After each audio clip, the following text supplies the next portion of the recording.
And now we're going to talk about the second principle of what it means to be a boss that represents godly leadership, reflects Christ-like leadership. And that second principle is obedience. When I look at obedience and I look at Abraham, right, and I'm just going to continue to read, the Lord tells Abram, who's not Abraham yet, so I paused up, I said Abraham, he says, I will make you a great nation. I will bless you and make your name great, and you shall be a blessing. And I will bless those who bless you, and I will curse him who curses you. And so I think it's important when we look at obedience, right? It's not necessarily about us being obedient, because when we are obedient, right, when we're obedient to what the Lord tells us, right, we are able to bless others. Like right now, he is called the father of our faith, not simply our faith, the father of the faith.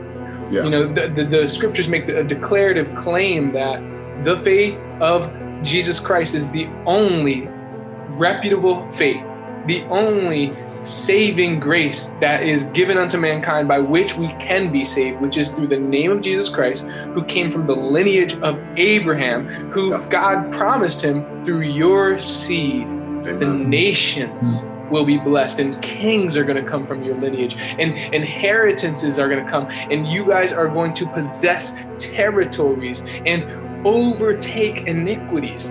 Abraham heard from God. He was hearing from God, so he had faith that God was real. At this point, he had to have some sort of faith. This isn't something that was self-generated. If you hear God's voice, you're going to believe you heard something, right? We all have a measure of faith that God blesses us with. That's the ingredients, faith. But obedience is our addition to what has been given to us, to the equation. And the results of those two things working together are God's blessings. Abraham's called to a promised land. And right there, but not even 10 verses later, after he's called to this promise, there's a famine in the land of the promise. How often is that the case when God brings who do you think's in charge of the famine? God.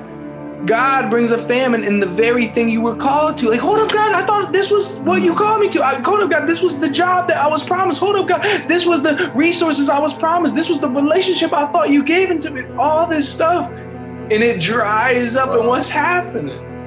Right? I learned through this, a delay doesn't always mean a denial. And check this out, bro. Doesn't always mean denial. Go ahead. And the famine could have been driving others out. He might have been preparing that place for you. So sometimes God will bring you to a place where he's giving you authority and dominion, and he's bringing struggle. He's bringing chaos. He's bringing all these things around to those who are not waiting on the Lord. Those who don't have their trust in the Lord can flee. It's sometimes very easy for us, right, to get a word and then sometimes just run with it. And Matt, you had sent me that TikTok today that made me laugh. And it was a guy, and it was like, God, I just quit my job. What's next? You know what I'm saying? And God was like, I ain't telling you to do that. You know what I'm saying? And so it's very important that we listen fully, right, to what God is saying for us, right? Now, if God is saying that He is going to bless you, right? Then you don't have to go out and make your own blessing. And Abram, he received things because of this lie, right? And so when I look at this was Abram trying to almost make his own blessing, right? And so yes, he was obedient, right? He left his land, right? But it's important that we listen to instruction, right? Yeah. Like it's important that we wait on the next command. And as soon as you veer off on God's path, trouble comes. He's plotting. And how many times we do that? We want to finesse, like, okay, this is going to happen. So, hey, say this, say that, this little white lie right here, boom, boom, boom. And what happens is the Lord ends up bailing him out because he's rich in mercy, rich in grace and rich in mercy. And what happens to Pharaoh's house is that the Lord plagues his house. And as Christians today, we have to understand when we veer off and we start acting outside of God's will,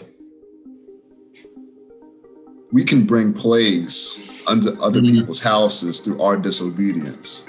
And let me be clear here. I believe that this is actually biblical faith. This is actually saving faith, right? When Jesus defines what following him looks like. And he says, if anyone would come after me, let him deny himself. Yeah. Pick up his cross and follow me. 1, 2, 3. Deny yourself. Why? Because you were never created for yourself. You were created for God's image. Come on. Yeah. That's what we talked about last week. We were created for God's image, not for ourselves.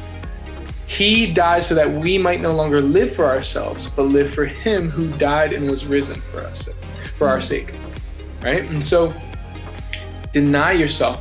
Pick up your cross and follow me. You think Jesus just died on that cross for you to look at him? No, he died on that cross for you to get up there. Yeah. He said, pick up your cross. Why would he say pick up your cross unless you're carrying it for what purpose? To die. Paul says, I am crucified to this world and this world is crucified to me. The old ways that used to be, I am dead to. People you know what's the funny thing? People who thought they knew you the best, they will try to call you out and put you right off of that cross and say, no, I know who the real you is. I know the old Austin. I know the old Daryl. That you're still the same. Let's go.